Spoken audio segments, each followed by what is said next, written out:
All right, folks, it's Mark Lee sitting in for Steve Rao on this particular morning. That's right, it's morning here, and definitely checking in on various world events that are going on.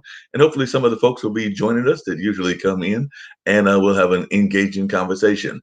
But in the meantime, I'm going to tell you about a couple of things that are going on in the world. And I understand that Steve Rao will be joining us later on, and so we'll see what he's got going on also. But right now, I'm going to tell you about a couple of things that are happening in the world as being reported by the New York Times and all of that. So definitely, it is a world news edition. So we like to keep you informed about a bunch of things happening around the world. So that's one of the things that we pride ourselves on being able to do here on the World Edition. So definitely hope that folks will stay tuned on every Monday through Friday between the hours of 10 and 11. So definitely that's an engaging conversation that we oftentimes have and all of that. And I see that Sasha Starr has joined me as well. So I'm glad that he's popped in and we'll talk about a lot of different events and what he's got going on in his life as well. So looks like the Tokyo Olympics are going ahead and it looks like they're barreling ahead and all of that. So it looks like while that's going on, an official partner has joined the chorus of critics. So public health specialists have suggested that the game's safety plans put athletes and others at risk. And the Asia Shimbun newspaper, an Olympic partner, has called for the cancellation of the game. So looks like some folks are not feeling all that safe about what's going on with the Olympics. So it is a question everyone is asking, the question that won't go away, the one for which millions have an opinion, but no one has a concrete answer. And that's, will the Tokyo Olympics happen this summer? So we're already seeing other sports events that are going on. I've actually been following a little bit of the NBA games. And of course, they've got fans coming in, but that's not nearly as many people as will be at the Olympics. And even that, they're doing it with trying to keep the fans and the players safe as possible. Even though I understand one of the players got in trouble for breaking COVID protocols. And I understand he had his vaccination, but he still went out to a club and things of that nature and was fined for what he did. But then there was some talk about a double standard in that case because they said LeBron James did the same thing and he didn't get fined. So, like I said, a lot of folks in the world of sports are trying to deal with this and trying to figure out how this is all going to go and whether that will be a good thing or a bad thing. But right now, I'm going to bring in Sasha Starr and the big boss, Nick Palveda, and see what he's got to say about things as well. So glad to have Sasha Starr here with us, as well as Nick Palveda. So how's everything going, Nick? How's everything going in your world and everything along those lines? Steve said he'd be back later on. He's got a appointment or a meeting, I think, with some other fellow government officials. So, when those government officials get together, there's no telling what kind of trouble they might be causing. Great, yeah. So, how are things going in your world, Nick, and also Sasha up there in Canada? And I know that, as I was saying at the beginning, I was talking about the Olympics because I pulled up the New York Times, and there's some folks that are concerned about the safety of the Olympics in terms of whether people are going to be protected or not. So, what are your thoughts? That's Nick? because Japan did not get vaccinated, Mark. They have like 1 or 2% of their population is vaccinated. They're all subject to getting COVID-19. And so it's a good idea. I hate to say it, cancel the Olympics. They're going to do it. They're going to have to cancel it. They're not going to have time to vaccinate their population. It'll be a raving disaster. They're not going to allow it. So you can forget the Olympics in 2021. As they say in Pawn Stars, it ain't happening. So, forget it. I mean, it's just not going to go on. At all. We do have some very interesting international news because we do broadcast internationally.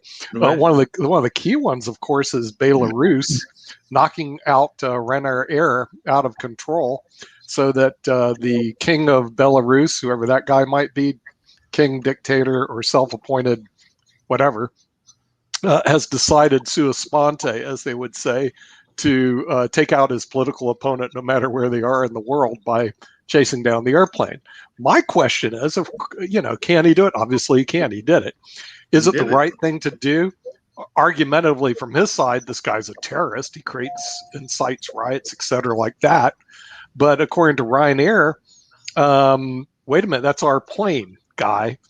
You know what I mean? In other words, you're taking our plane out of airspace in violation of a amorphous concept called international law, which international law is might versus right. My question is, how is President Putin going to treat this? Does he treat this as business as usual, or does he have problems with Belarus? I'm wondering what Sasha, who has insight to that part of Yeah, the I wonder world, what Sasha's what got to your say thoughts about that are on as that. well. Yeah, I wonder what Right Sasha makes thought right, about that. baby. You know that. And I also want to bring in another one of our buddies as Sasha answers that question, because we've Sure. got the travel man with us and a good friend that I've not seen in a while. Yeah, Brandon. So Brandon Scott is here in the house, so glad to see him here. And definitely one of the things I was going to add to that is, and I think that Brandon may even be interested in this concept, is, Yeah, because there's he's always into that whole travel. concept of who is a terrorist and who is a freedom fighter, because your terrorist Brandon might be runs my the freedom travel fighter. show. He runs the travel show. Brandon, should I travel to Belarus right now, or is that off limits? Should I fly through Belarus on my way to Minsk, a short stop over with a greeting from the King of Belarus?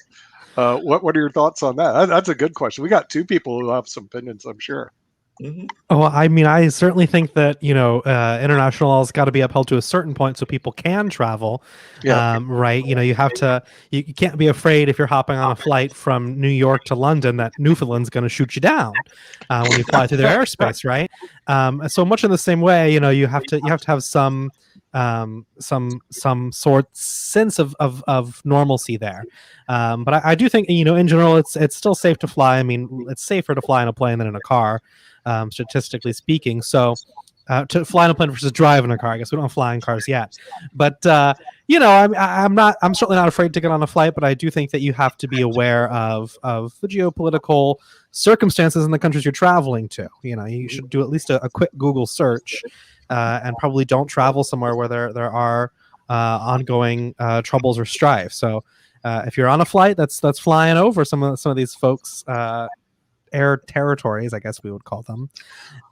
I think maybe I would look urge out. you maybe to look at statistics on driving cars in Belarus.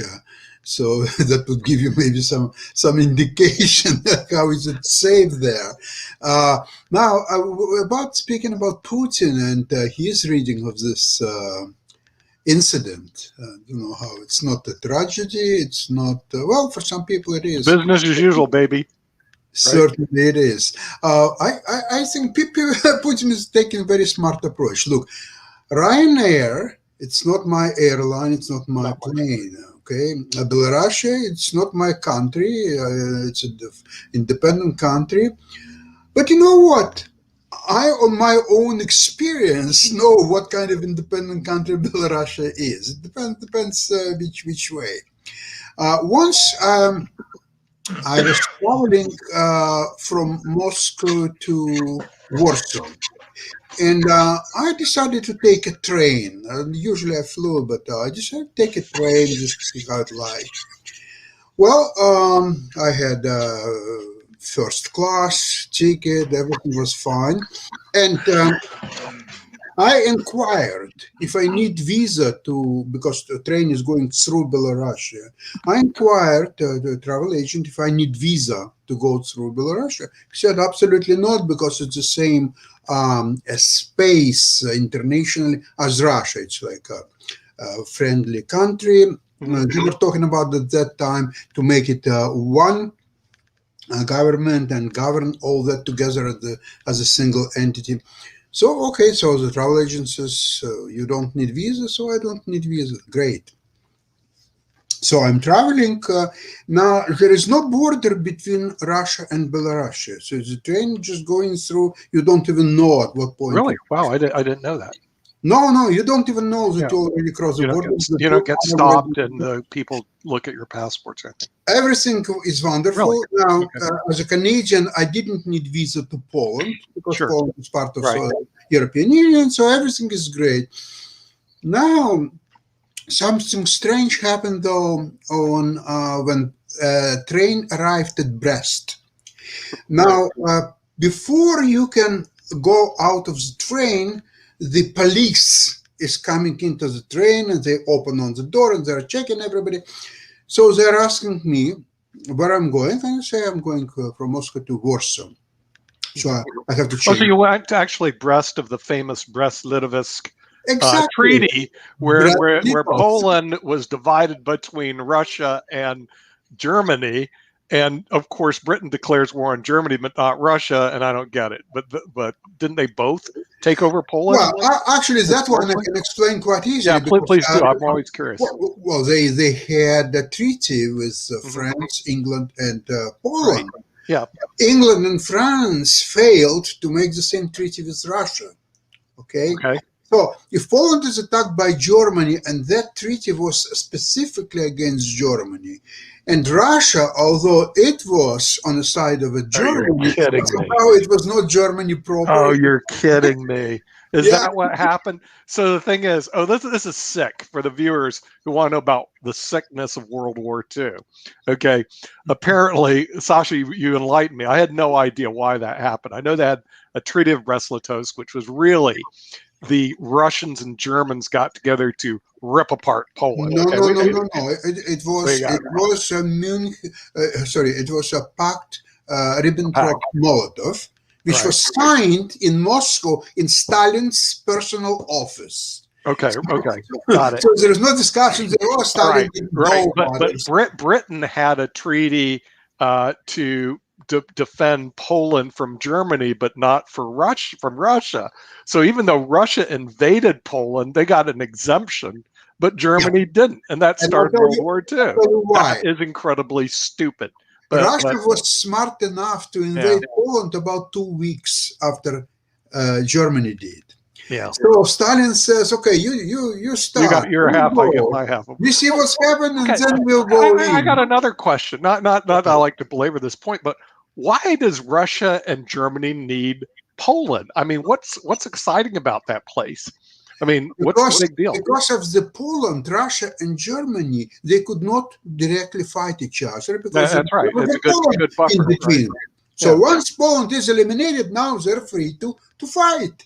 Right. That's why they needed to eliminate Poland. Okay. So they wanted to get closer together. So when they start Operation Barbarossa, they're right on the lines and they're right next to each other. This was an incredibly stupid part of humanity, which is World War II. I thought. Hey, Brandon, I got a quick question for you and everything, and it's actually based on our good boss here and everything. Didn't Nick say that he wanted to have the United States buy up just about every country in the world? So he's over here complaining about Poland. Well, I think I remembered several episodes. We're talking about buying Greenland and India. Trump wants to buy Greenland. I want us to merge with India. And then there's a guy, since you do the travel show, there's a guy named Dave Brinsky. Did you ever see him, Brandon?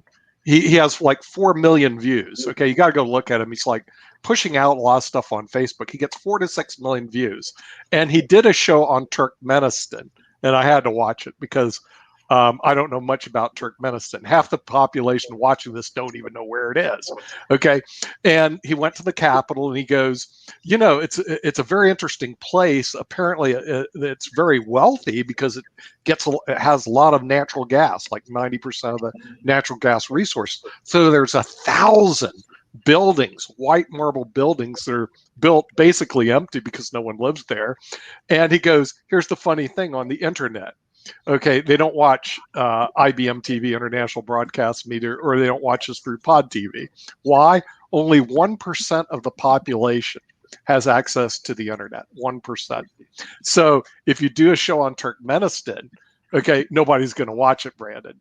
Now, he did a show on Turkmenistan, and we can watch it here in the United States, but the people overseas in that particular country can't watch it. But I thought it was really fascinating.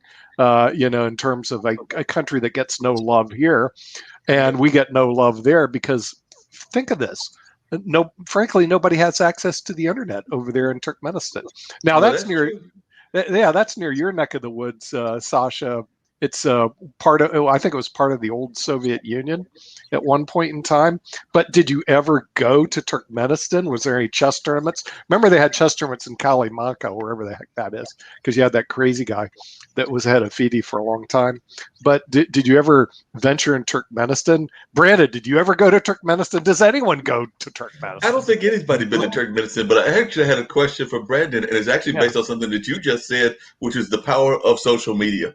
I was reading the newspaper recently, and I was looking, and I saw that this kid was graduating from high school. And, we're talking about, we've got a diverse group of folks here, and definitely we've got the young folks being represented by Brandon.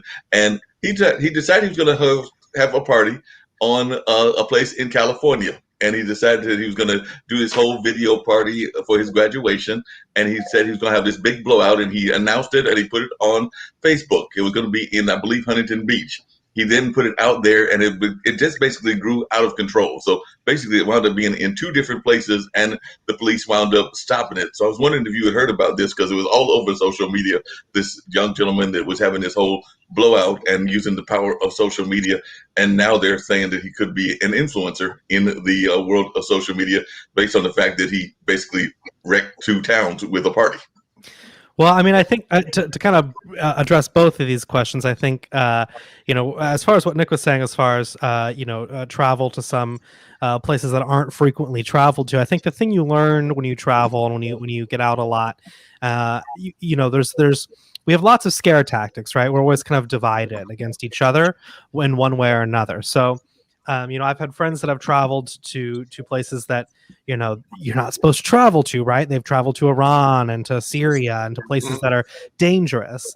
And I think the key takeaway from anyone who travels a fair amount is that, we're all kind of the same. People are all kind of the same everywhere you go. So no, they're not. They're foreigners. They're aliens. I read what we're taught, right? I read the law. They say they're aliens. You have illegal aliens here. And we're taught to divide us by borders that we just made up, that mankind just decided, here's this border because I think this and you think that. So you find that, even if you're traveling in somewhere that maybe is somewhere that we're taught to fear, and like Nick said, they're different, we should be afraid of them or dislike them, whether it's Turkmenistan, whether it's, the Middle East, wherever it is, that you still have a nice old grandma who's going to invite you in for her equivalent of a cup of tea, or a family that's going to be happy to take you in for a meal, or, people working in attractions or tourism, hotels, whatever, that are happy to meet you. So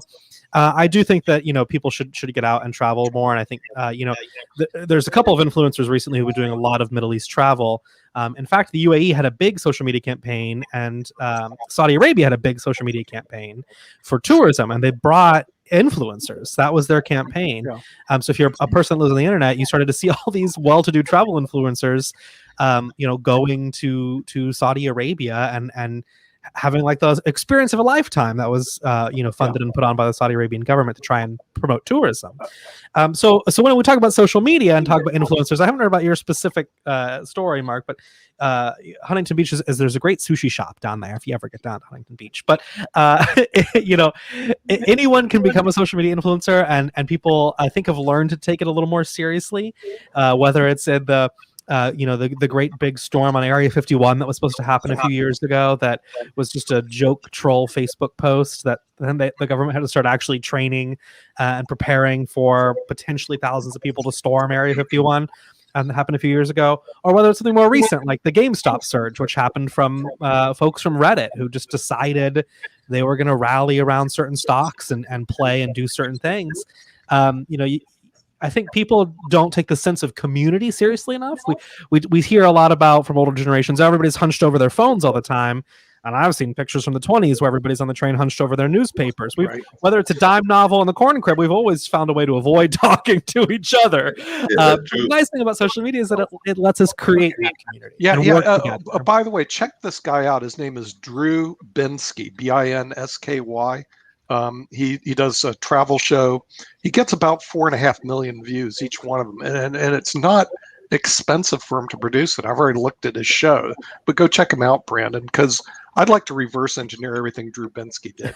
Well, I'll tell you the magic behind it. The 4.6 million viewers. Here's the funny thing about this. I have no problem reverse engineering and just No, and I want to stealing get what somebody's Brandon's idea. got to say as well. But that's just to let folks know, this incident I was talking about actually happened this weekend, and apparently police mobilized Saturday night in Huntington Beach as thousands of people gathered at the location after this guy's video invitation went viral on social media. So apparently the person that was doing this was a TikTok user named Adrian, who invited people to his birthday kickback. So that's what it was. It was a birthday kickback. And apparently the video post got like millions of views. So this is some young teenagers that got millions of views, and then flocked from all over, including like some real celebrities apparently that came there as well. And then he had to move it, and then after he moved it, they shut down at both locations. So that's kind of what was going on. So check him out, Brandon. His name is Drew Bensky, and he titled one of his. It got 4.6 million. He goes, "The World's Strangest City,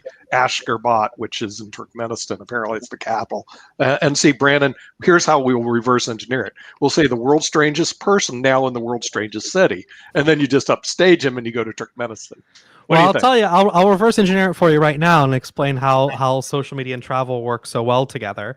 Mm-hmm. The key thing is, and people say, especially people that still have cable, which I don't know who still has cable, but the folks that do, will say, oh, there's no travel shows on the Travel Channel anymore, right? There's no history shows on the History Channel. It's all turned into paranormal investigators and reality TV. That's and true. The reason for that is very, very, very simple. Travel is something that is expensive to do on a large scale. So if you have a union crew that's going to travel around, you have to provide them with a certain level of hotels. You have to provide them with first class seats or whatever it needs to be. And the reason that travel content has moved so much on into the digital media space, and the reason it does so well there, is because it has individualized travel. So instead of looking at figures of the past, the Samantha Browns and the Rick Steves, and going, one day I can go there. Maybe my 2 weeks out of the year I can go there. We now have people who full time are traveling and doing this. And then people are going, oh my gosh, I could do that. And it's much more exciting, but it's also much more affordable to produce, right? So when I work on a travel show, I'm booking a flight for myself. Yeah. And he's obviously using and putting it's me and a camera, and he's using a handheld camera. Yeah, I watched what he's doing. He's using a handheld, one of these. It's not hard to do. You have to have a little bit of skill in storytelling, because it's like you said, a cell phone. Everyone's got a camera in their pocket, right? Anybody could do this. That's correct. So you have to have a little bit of skill in storytelling. Right.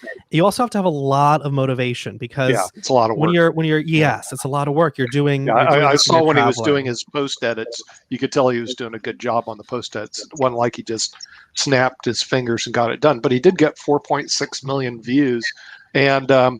Oddly enough, though, he's harder to find than you would think. That's the reason I told his name Drew Bensky, because you have to Google it, you have to look for it. He didn't do a good job where he's very easy to find, which is weird, having that many views and being hard to find at the same time. But he's distributing a lot now on Facebook, like what we're doing. Where on YouTube, he isn't distributing very much at all, just like what we're doing. It's kind of interesting on the distribution. Oh, Sasha, I'm not going to be here today with everybody else will be modern. Quinn's going to be there, but so he's going to be directing, and I invested in FireEye, of all things. I don't know if you're familiar with that stock. It's a cybersecurity stock, because after what happened with Global, I was going, well, the next big hit on cyberspace, in other words, the next ransomware that hits that's big, FireEye is going to take off. I was just looking for a stock to invest in cybersecurity space, because I think that's a big problem. It's almost going to be the pandemic of the next 10 years. Even in my company, which we handle pension plans, if somebody came in to one of our insurance companies, our average insurance company has about 30 billion under management. Some have 70, 80 billion. Some have 500 billion. And they're able to disrupt the systems of billions and billions of dollars. And financial services, it could be catastrophic. It could be. But hey, Nick, I was wondering, and this is actually to Sasha and to some degree to Brandon as well, what they thought about a tool that we use on a regular basis just went public. And it went public, I believe, was either yesterday or which was that? Which was Vimeo.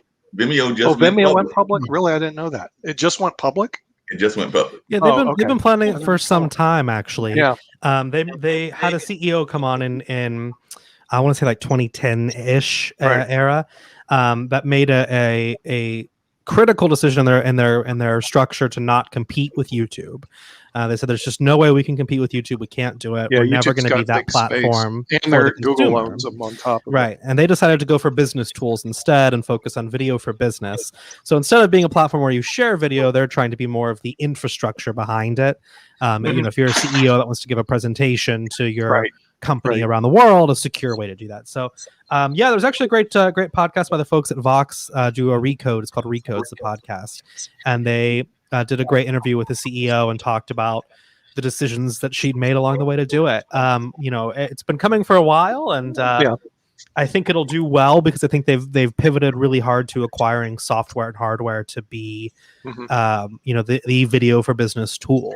And did you see Amazon's buying MGM for like $9 billion, which is a drop in the bucket for Amazon? Well, but do you know why part of that's happening? Yeah, is because of the AT&T deal. The AT&T deal with Time Warner, they've done a full do-over and a full 180, and they're trying to spin it all off.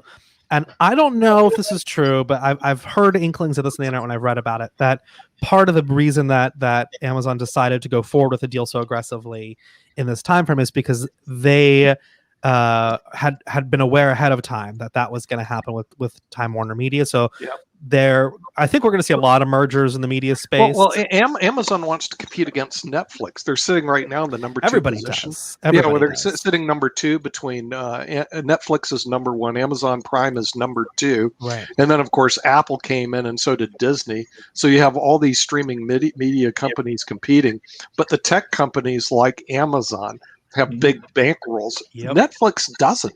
It's frankly an independent. But what Netflix has that the other companies don't have, and this is why Netflix has been number 1 and is still number 1, they're spending like $17 billion on original programming. I know. I saw that. A lot of money. Now, what's so interesting here is, and this is why I think we're going to see a lot of mergers. So I'm not an investor. I don't know a lot about the space. But if you're into this kind of thing, this is the time to look out for media companies, because we have a lot of these companies that aren't able to survive as a streaming platform on their own, right? We've got AMC, we've got you know, lots of little variations that need to be conglomerated, because you're not going to sign up for just the horror films channel, right? Right. It can't compete with something like Netflix. So I think you're going to see a lot of these mergers. I think you're going to see HBO buying smaller companies, and you're going to see their parent company Time Warner buying lots of smaller companies. I think you're going to see basically everyone buying up everybody else, right? To try and put their own streaming platform together, because even Paramount Plus is struggling.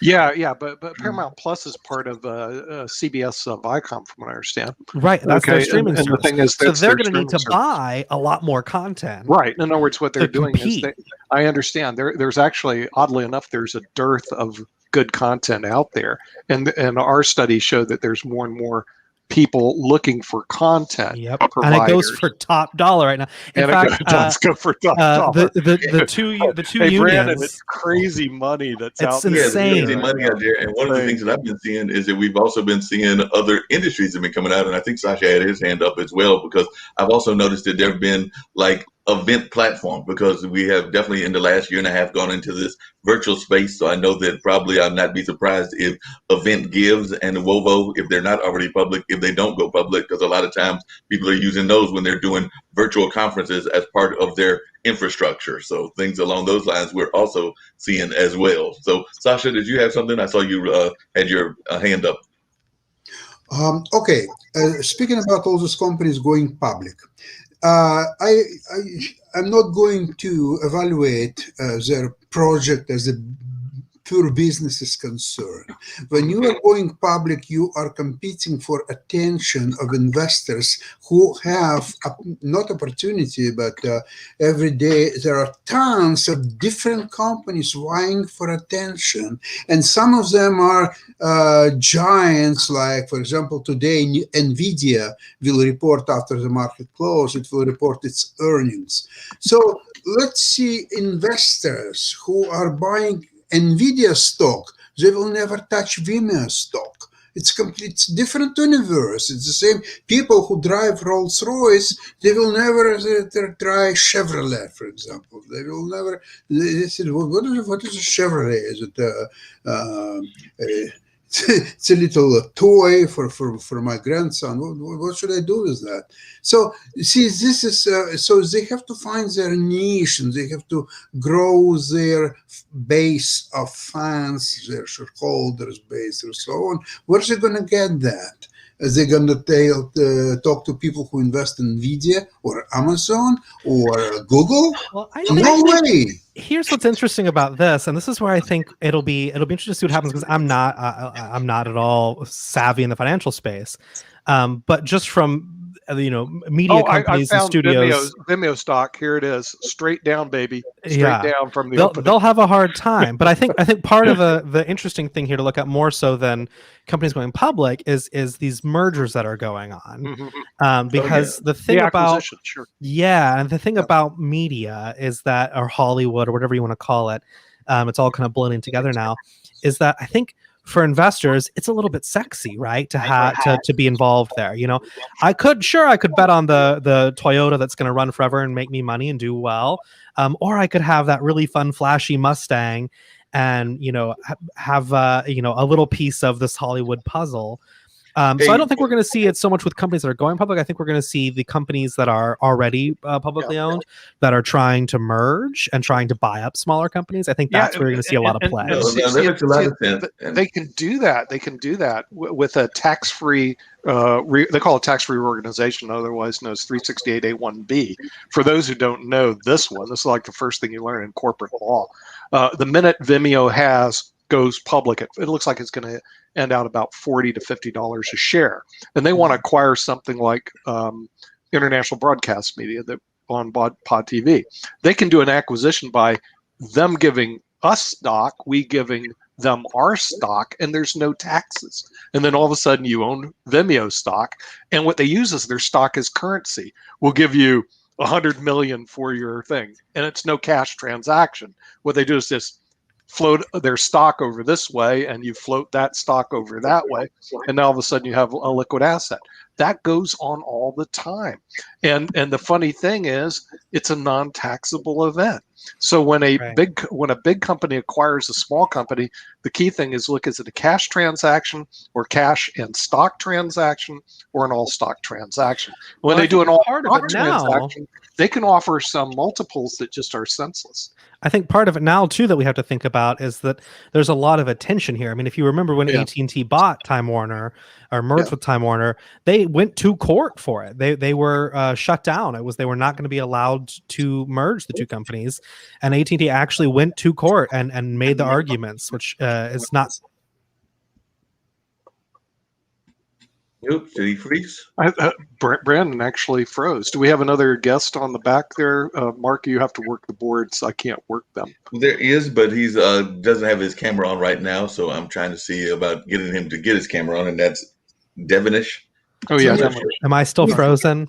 No, you're not frozen. You were unfrozen. And in Florida, Brandon, you do need a little freeze there because it's hot in Florida. That's very true. Yeah, you need a little freeze. I do have a question. I'm gonna bring Devonish on as well, which is this. I've, as Nick knows and everybody else knows that I've mentioned a couple times on the show, have become a fan of Clubhouse. And I've actually seen a lot of investors, including major investors from all over the country on Clubhouse, actually talking about investment, talking about finding new investors. And some of these are some big-time power players. So they actually surprised me. Jeff Eichen read me the Riot Act. He says he doesn't like Pod TV, wants to change the URL. I said, look, I don't have any problem doing it. Let's find another URL to go on. And he goes, I want to promote International Broadcast Media. I said, fine, we're still International Broadcast Media. We just need a URL to broadcast on. But he said he was going to this thing called Clubhouse. Mm-hmm. And I never even heard of it, Mark. I was like you. Clubhouse? What's that? And apparently a lot of clubby people go to Clubhouse. So I wrote it down. I haven't gone there yet. Well, we're meeting for lunch, right, Mark? Is that going to be there, by the way? Zach will be there. Yay, okay. And I have reservations at the Fairview and all that stuff. But for me, that was like an eye awakening. Clubhouse? And he goes, yeah, I was talking to all these big people on Clubhouse. Go figure. What is your thoughts on that, Brandon? Because I've seen a lot of young people. Have you been on Clubhouse? Do you even know what it is? Yeah, so I kind of started in the audio podcasting space. Clubhouse is a fad, and I think you're going to see it fold up pretty quickly. Hold up. Yep, you're going to see it Boy, disappear that's pretty quickly. that's like a stock going down real quick. Okay, talk to me. Why is it going to hold? So there's been a large potential in the audio space for a long time, right? Apple has had this huge library of audio podcasts, and they were the center of it for about a decade. Where if you wanted a podcast, you went to the Apple podcast library, and that's where you listened. Spotify came in and started to compete with them a little bit, started to buy up some podcasts and really push out into that world. During the pandemic, Clubhouse became super popular because it was essentially like, do you know what Discord is? It was essentially like a live Discord call, just broadcast that anybody could join. So it felt like a real time audio podcast conversation with some of these superstars who joined. And when that happened, and it got a lot of attention, a lot of viewers, a lot of people trying to join. I think it's still only available on iPhone. I don't think they have No, they just changed that, Brandon. That's why I joined, because they made it available on Android. They've been very big about their exclusivity for a while, and all these other companies, I think, realized suddenly, oh, there's a huge market here that's been kind of underground for so long.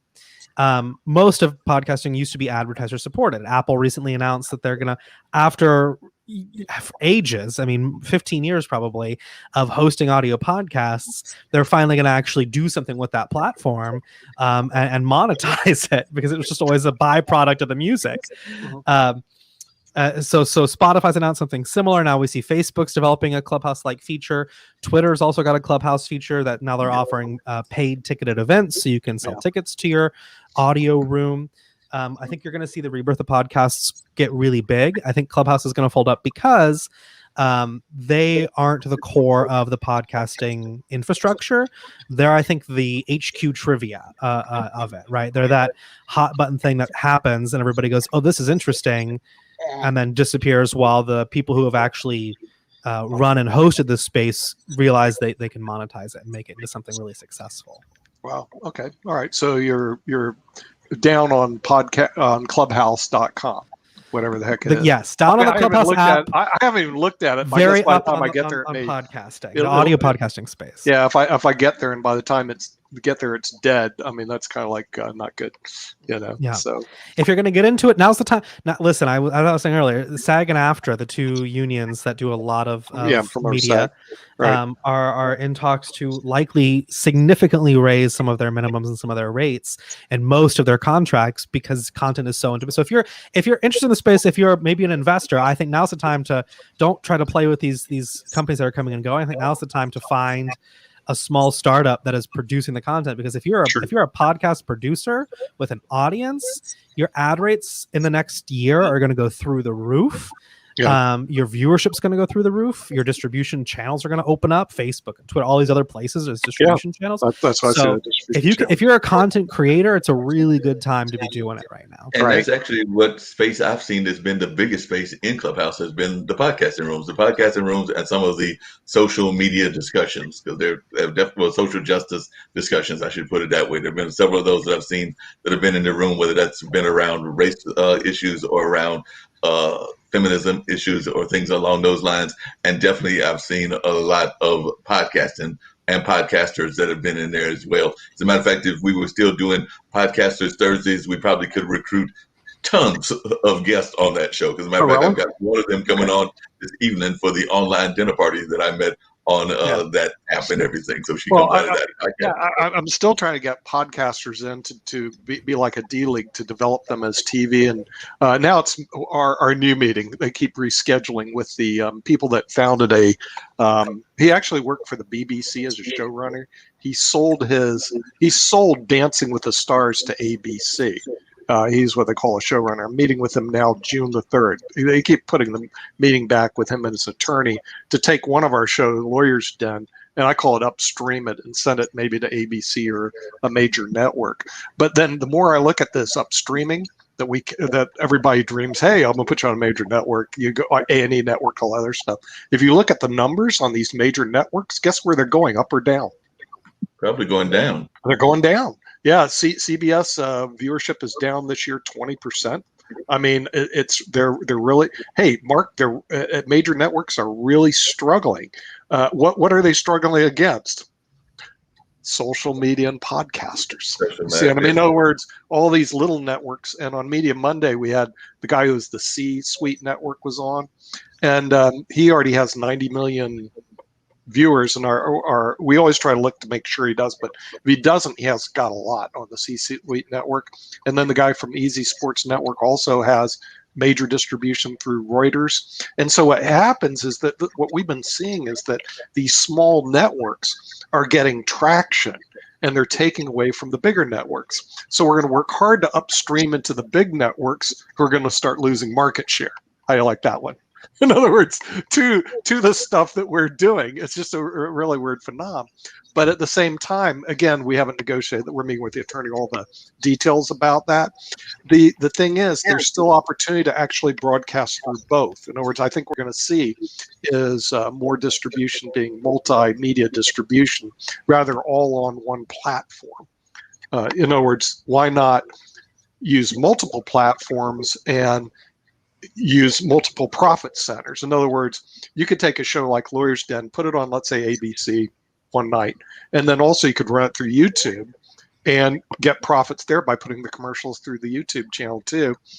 He told me his mistake he made. This is funny. When he sold Dancing with the Stars from, it used to be owned by the BBC. I didn't know that. He sold to. Yeah, I knew that. Yeah, I didn't know that.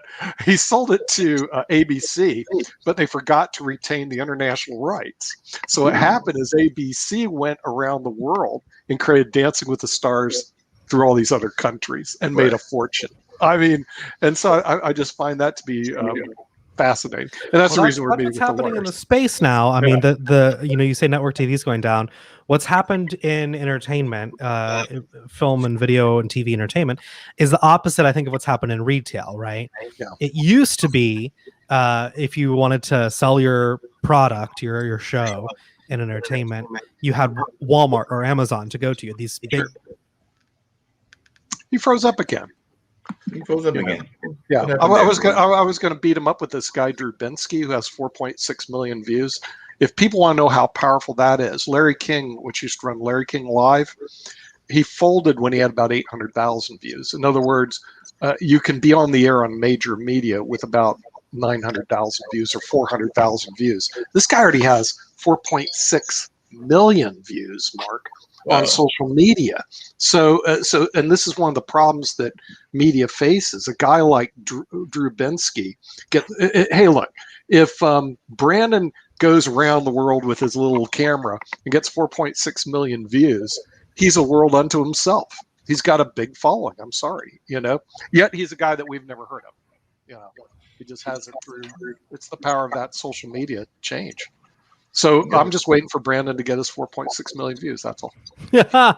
Well, listen, we're still hacking away. It's gotta do what you can do. I'm not quite there yet, but maybe one. Yeah, but you're almost there. I'm sure you're about. You're this close to taking over Drew Bensky. Yeah, I think he's got 2.3 million. 2.3 million? Is that what it is? Okay. No, I'm saying that's what Brandon's got. At least that's what I'm wishfully hoping for him to have and everything. So. We're working our way there. We're working our way there. It is an interesting world in the media space. Oh yeah. You have a lot of places to go and a lot of farming of content now that didn't used to happen. Network TV's been on its way out for a long time. It just doesn't make sense anymore as a model. If I'm paying. We've been predicting the death of the newspaper forever, and the newspaper's still around. Radio's still around. So I know that every time a new media comes around, we predict the death of the old media, but they sometimes manage to stay. Now they may have to adapt as newspapers have. I'll tell you exactly how they're going to stay. But when I say the death of network TV, what I'm saying is that nobody is going to engage in that content the old way, right? Nobody gets the New York Times delivered to their house anymore unless you're 80. Do. I get the news. Excuse me. Oh, there we go. But you're right. You read it on your iPad. You read it on your computer. You maybe listen to their podcasts. So these network TV stations are going to pivot to content factories, right? If they're not purchased, like HBO or some of these other companies that are now, potentially under bigger umbrellas, if they're not purchased by their companies, they're going to become content factories where they're going to get their money's worth by creating a show and selling the rights to the Netflix, to the Disney Plus, to the whatever, or selling their whole division to some of these companies, divisions and divisions. You know, even the late night talk shows get most of their views now from YouTube, more so than they get watching the actual show. I mean, I watch Saturday Night Live off of YouTube these days. Yeah, it's very, very, very common. So I think you're going to see that happen. I think, you know, NBC is still working on their pivot. CBS has probably been a little bit more successful at some of their pivoting. Smaller networks have actually been really successful at this. You know, AMC and some of these smaller channels and smaller networks that have niche content have done really well, because part of it is you want, you know, I mean, think about it from the streaming perspective. You want that show that I know that I like, so that I go sign up, and then a bunch of other interesting content that I'll like, so I'll stay. So if you have The Office or Parks and Rec on your streaming service, I'll go sign up just to watch that. But then I'm going to find that interesting AMC movie or that interesting CBS whatever special leadovers to stay around. So I think they're dying in the sense that people aren't going to have cable. People aren't going to have these packages. They may have 10, 20 streaming services, me paying just as much, but they're not watching advertisements on any of them. Yeah, I think the advertisers have a real hard problem because you can zone out so easy on especially on YouTube. I think it's horrible. Or download an ad blocker. But you know, one of the key things is to do product placement. That's the reason. I don't know if you saw this movie called Halston on Netflix, Brandon. Okay, if you haven't, you should see it. It's a killer movie. It's like a 3-part episode with Ewan McGregor on it. And then when I watched it, if you look at it, Halston was a big fashion designer years ago. And if I looked at it on Netflix, it's going to move to #1. It was just a killer episode. It's going to be like the Queen's Gambit of fashion, which just brought up all the chess world tremendously. It'll bring up the fashion world. So I did, as I said, who's behind this? XL Brands is probably behind it. So I went ahead and bought their stock because it's a brilliant play. Think about it for Halston. They get a year worth of advertisement because of that movie, right? Which is called Halston. Well, and that's and they call that a big movement placement. It's called sponsored native advertising is what it's called. Where even just getting someone to, as opposed to classic product placement. And actually, there's interesting rules about this. The FCC has very specific rules about what can be what. Really? And John Oliver from an HBO show called Last Week Tonight just did a great segment on this on Sunday. Because if you're going to have the brand pay for their position, it has to be clear to the consumer. But if the brand is producing that content, it doesn't have to be as clear, right? But that's an FCC rule. If they do it through certain media, like streaming media, the FCC rules may not apply because of 230. Right. So this interesting thing is happening where some of these streaming platforms have realized that they don't have to do a whole lot to make a little bit of extra money just by having a lead actor in a show eat Chick-fil-A, maybe is how they used to do it. Now they've realized they can produce a whole show about what happens at Chick-fil-A and have it fully funded and produced by the Chick-fil-A people, right? And make a lot of extra money doing that. I think we're going to see some regulations catch up a little bit more in the next 5-10 years. And it's going to be really hard for like places like the BBC, because the UK has really strict laws about this. They have to have big ad, hashtag ad and banners, and it's going to be really clear. Yeah, but which we don't have over here in the States as much. Right, and also streaming media doesn't have that form of regulation. If anything, it's the wild, wild west. So we could produce a whole show on Chick-fil-A if we want to. You could. Now there are some rules and regulations about streaming media. Yeah. And YouTube, actually, I don't know if you noticed, just changed its terms of service to comply with some more of these rules. So now if you're uploading YouTube video, you have the option to click includes a product placement, and it'll automatically bring you into alignment with some of those rules from the FCC. Really? Okay, right. So some of those rules are changing. I think they're going to change quicker than we think. I think it's going to be hard for streaming media to pivot around these a little bit, but I mean, I do think, listen, if you're, I don't know what you guys are talking about in Economics Monday, but I think if you're an investor and you've got a little bit of money, go find a local production company that's making really great stuff and buy them and start getting smart people in there to pitch them to some of these larger organizations, because I mean, it's insane what's happening right now with some of these showrunners. You know, the Dear Evan Hansen movie was just announced, and some of the figures out around that are made some of these unions that have been around forever really reel back and go, oh, this is it. Yeah. So yeah, I think that's where all the money's going to be, is in creating original content.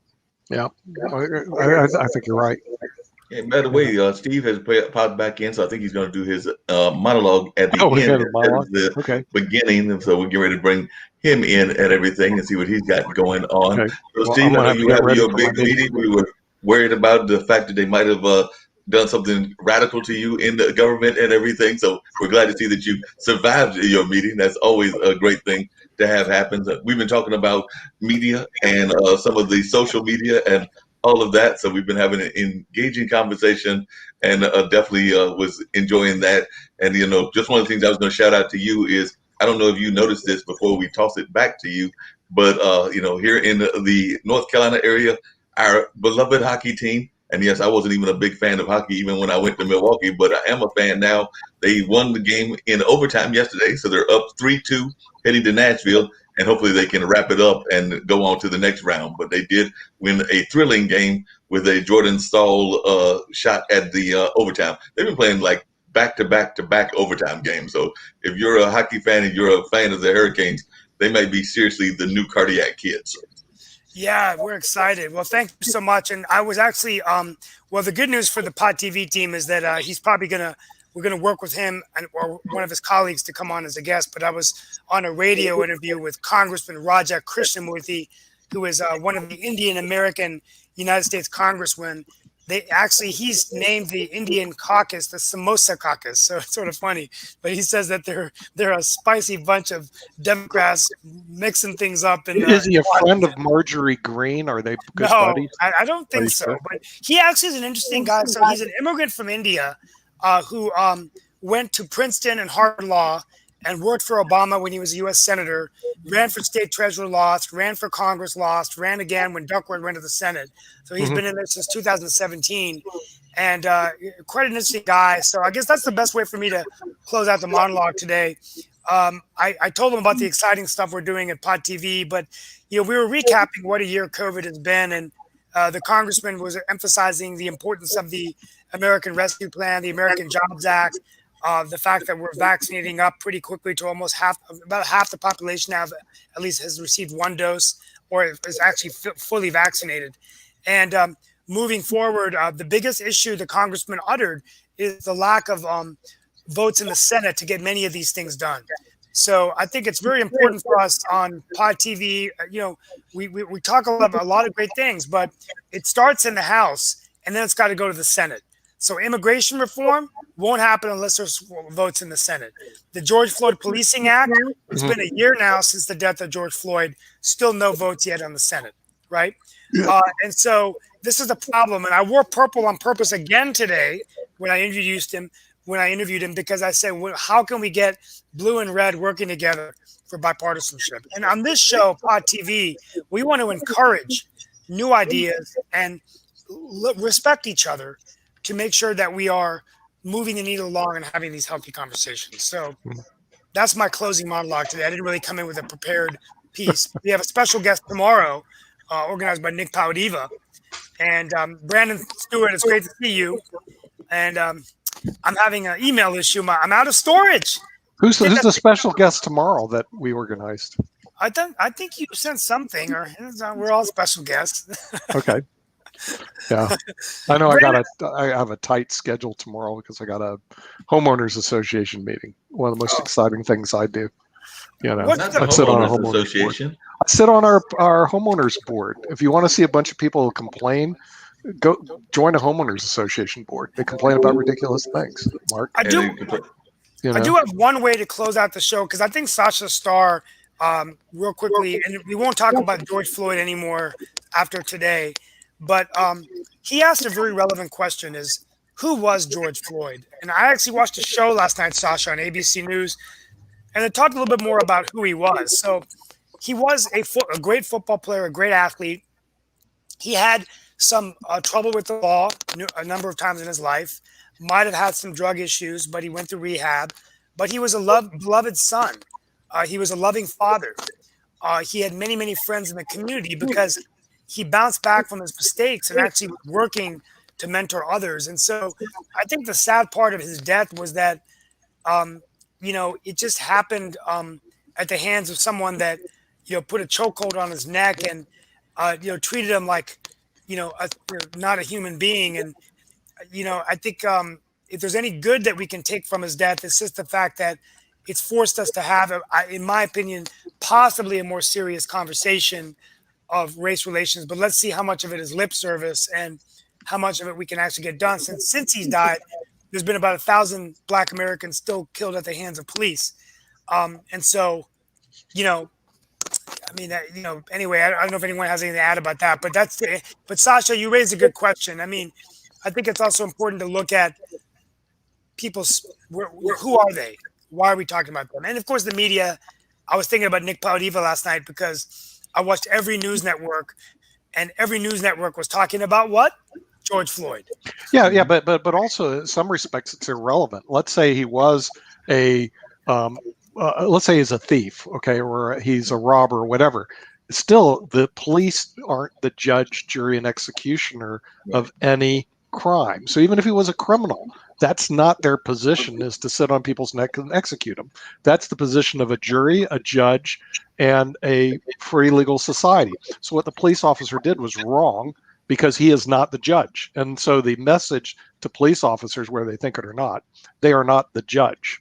The judge is the judge. That's the reason you have judges, not the police officer. So, it was not the right thing to do. A lot of people recognized it in the community, and the odd thing is the police people that were standing around thought it was okay, and that's not okay.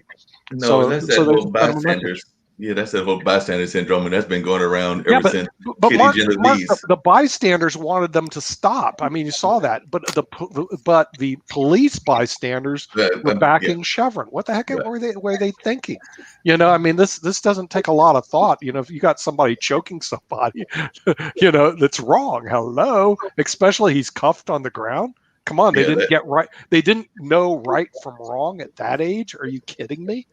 Yeah, well, we got to do better with our education system and definitely teaching right and wrong. And by the way, Steve, I was watching one of our local networks, speaking of network surfing and everything, and they were actually having a discussion on something that is dear to you, which is actually the Asian population and how they are being treated. There was a young lady from Charlotte, who is actually a member of their city council, who was on, and there was also somebody from Cary. I did not catch their name, but they were part of the politics there in Cary out of the Asian population. So after we had the meeting with TABJ, they were actually having a whole discussion around that on the show that they were doing last night. So like I said, a lot of the things that you brought up and that Renee Chow brought up as well were things that they shared also about how there is a rise in Asian hate crimes and things along those lines.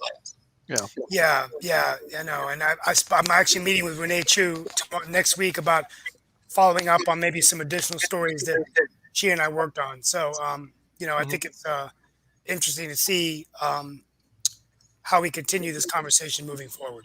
Right. Sounds good. Yeah.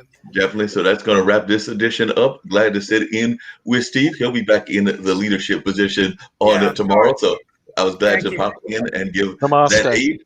Glad that Brandon was able to pop in as well. We haven't seen Brandon in a while. So hopefully he'll pop back in. What's the last? I want to hear his voice. Brandon, what's the last word? The last word is thanks so much for watching, and we will see you tomorrow right here on World Edition. Yes.